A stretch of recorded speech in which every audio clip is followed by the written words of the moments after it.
All right, welcome back to Ozark Garage. Today we're going to talk about something a little bit different, and that is military surplus packs or bags for motorcycle luggage. So using a military surplus bag or pack for motorcycle luggage is not a new idea by any means. This has been done probably since the advent of motorcycles because the U.S. military and other militaries around the world have used some kind of bags. They end up in surplus markets, and then people use them for motorcycles because they're available and inexpensive. But today I want to specifically talk about one of my favorite bags, and this is an M1961 field pack or butt pack from the Vietnam era. So this pack started as an M1956 bag and then was updated in 1961-62 and saw service all the way through Vietnam in this style before it was replaced by nylon bags later on. To give you an idea of the size of the bag, this is a large, tall, heavyweight Carhartt hoodie, and this folds up and stores nicely in the bag, and you still have a little bit of room. It's got this rubber-lined, what they call collar inside, and in its original form, this was kind of like a backpack or a field pack. So this was tied up on top to keep water out of the main pack when the flap couldn't do that. Today, in its current life, I kind of use it as an extension for the bag. So if I stuff something in here that's too large, I can kind of roll this up on the top, cinch the straps over it, and pull it tight and kind of use it as an expansion part for the bag. It's not a giant bag by any means, but it is a useful size for everyday use. So you want to keep a hoodie for some extra layers or some gloves, which is what I do, or maybe even some spare tools or supplies, a few drinks, whatever. It's a handy size for that. Another neat feature of this bag is it has these lashing straps on the bottom. So in the fall and spring, when it's cold in the morning but warm in the afternoon, I will ride with some overpants in the morning when it's colder, and then in the afternoon I don't need them and I don't want to put them on. I will simply lash them to the bottom of this bag, kind of like you would a blanket roll or some sleeping gear. When I'm not using it for the pants though, these straps are useful to keep it kind of cinched down and kind of reduce the volume of the pack to keep it from flapping in the wind behind me. So all in all, this is a pretty versatile pack for how cheap they are. These are still commonly available on eBay, and there's even Chinese replacement aftermarket versions of it now. To hold it in place, there's nothing really fancy. It's really held in place with 4 zip ties to this rack. On previous bike, I had it zip tied to the grab handles on the DR200, and I've even had this lashed on with some additional straps as a tank bag on the DR200 also. But I think it works best as a tail bag. So like I said, using a military surplus bag is not a new idea by any means, but I've never seen anybody use this particular bag as a motorcycle pack, so I kind of wanted to share that. And then to take it one step further, the only real downside of this bag as a motorcycle pack is it's not waterproof. So it is simply just cotton duck cloth canvas, if you will. So I'm going to go through and I want to make this more waterproof using a waxed canvas method. So let's do that.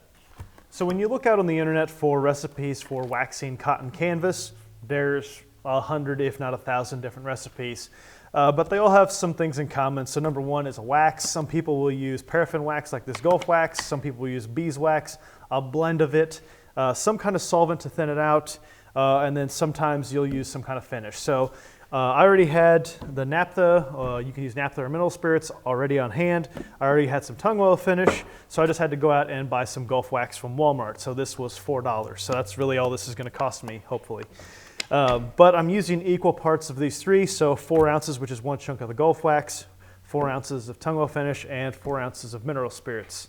To melt it, I'm using a double boiler setup here on a hot plate. So this has got water in this pot down here. The water will turn to steam, which limits the amount of heat you can actually apply to the mixture up top here. So once this starts to boil, this will start to melt, and then we can start brushing it on our pack. All right, quick update here. I've done some test pieces on a paper towel, of all things, is what I've got around. And the concoction, when it dries, is a little bit more oily and less waxy than I want. So I've gone ahead and put another 4-ounce block of the paraffin wax into the double boiler setup so that it'll come out a little bit waxier and harder is what I'm after. So we'll see how that works, and we'll go from there. Feel like it goes without saying, but just in case, well-ventilated area, number one, and number two, put on a respirator and some safety glasses and some gloves because this stuff is hot and it can burn you and it's got some nasty fumes. So be safe out there. So the M1961 bag has a clear identification pouch on the top, Mine was already coming off and was no longer clear, so I'm going to go ahead and remove mine completely. That way I can wax underneath that area. Once the wax mixture has melted, it's just a matter of brushing it onto the canvas. And we're not even looking for an even coat, just get some on here. It's going to dry pretty fast initially, but we'll even it out in the next step. Once you've got it coated, it should look like this, and it doesn't look great. There's lots of blobs and unevenness in the wax. Don't worry, like I said, we're going to heat it with the heat gun. So now with a heat gun or hair dryer, you can heat up the canvas and wax and really even it out. Use the brush again, hit any light spots where you may have missed it, and this is going to soak that wax and oil finish mixture into the canvas itself, really getting it waterproof. So here's the finished bag after drying for a couple days. It's got that classic wax canvas look that, you know, when you crinkle it, it turns a little bit white, but if you want to restore that to a nice dark rich finish, you can just heat it with the heat gun again. And the only thing left to do is test it. So a little bit of water here and it should just bead right off. And looks like it does. So this bag is not going to be, you know, waterproof in a hurricane by any means, but it should be a lot more waterproof than it was, and has a classic look to it, and it's pretty neat. One thing to note is I did not wax the straps. I didn't want them to be really stiff. I wanted them to thread through the buckles pretty easily, and I didn't want them to be sticky either. So I left these bare, but otherwise the bag, I waterproofed it the whole thing. So I'm pretty happy with that. Thanks for tuning in. We'll see you next time.